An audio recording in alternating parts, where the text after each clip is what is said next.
Dans la vallée de Poquereux, à la fois, se trouve l'un des plus extraordinaires jardins de Nouvelle-Calédonie.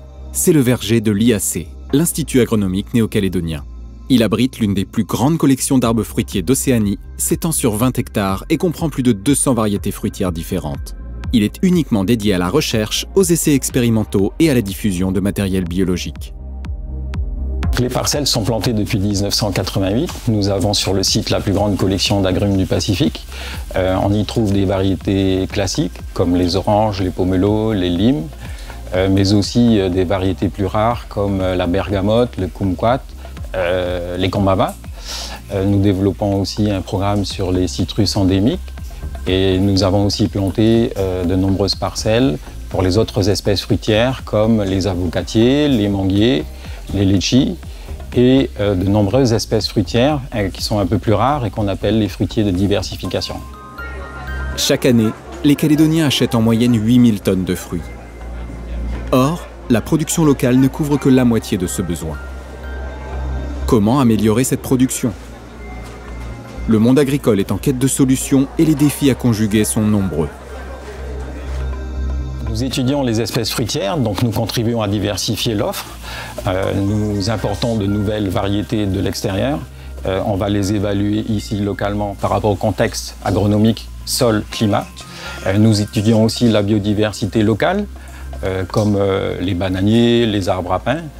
Et nous, toujours dans la poursuite de l'innovation, nous modernisons les itinéraires techniques dans l'idée de la transition écologique.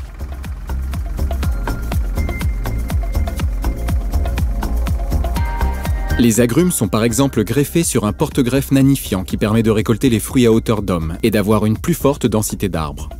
Au pied des vergers, différents itinéraires techniques sont évalués comme le paillage, la butte, le semis de couverture végétale pour maintenir une bonne activité naturelle du sol, économiser l'eau et réduire l'usage des engrais et des intrants. L'IAC est un établissement public local de recherche.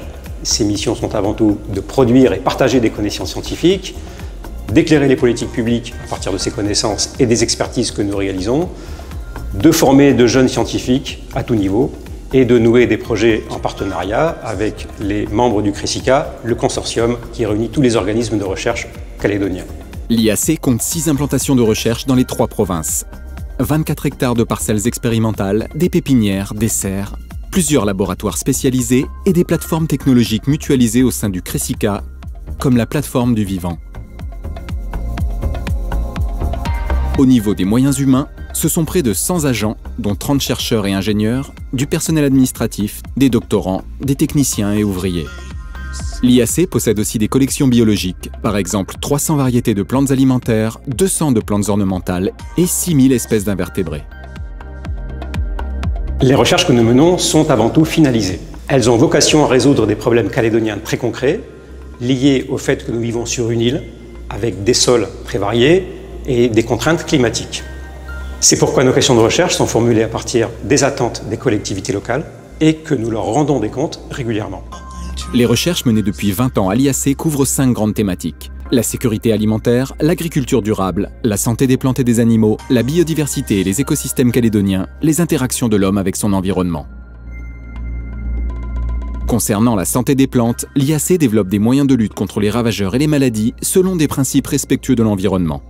La lutte biologique identifie, par exemple, des ennemis naturels contre les bioagresseurs.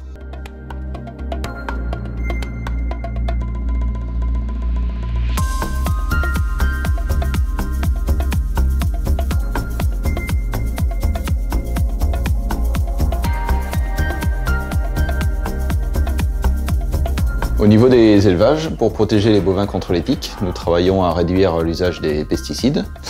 Un vaccin est actuellement en cours, il vise à immuniser les bovins contre ce parasite.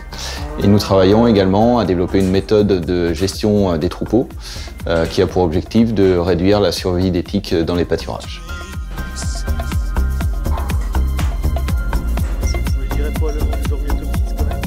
Pour le patrimoine naturel de la Nouvelle-Calédonie, il s'agit de mieux connaître, protéger, voire valoriser des écosystèmes remarquables, comme la forêt humide, le maquis minier ou la forêt sèche. Mais aussi les êtres vivants qu'ils hébergent, la flore endémique, les champignons qui jouent un rôle essentiel dans le cycle de la matière, ou encore les espèces patrimoniales comme les roussettes et les bulimes. Les chercheurs évaluent aussi les menaces qui pèsent sur la biodiversité ou les méthodes de restauration des écosystèmes dégradés. Une autre thématique de recherche à l'IAC, c'est la place des hommes et des femmes dans leurs territoires ruraux. En fait, on étudie l'évolution de leur lien à la terre et de leur lien à la nature. Nous avons notamment mesuré la place de l'agriculture en tribu. Nous travaillons également sur la gestion de l'eau, les pratiques et les usages du feu.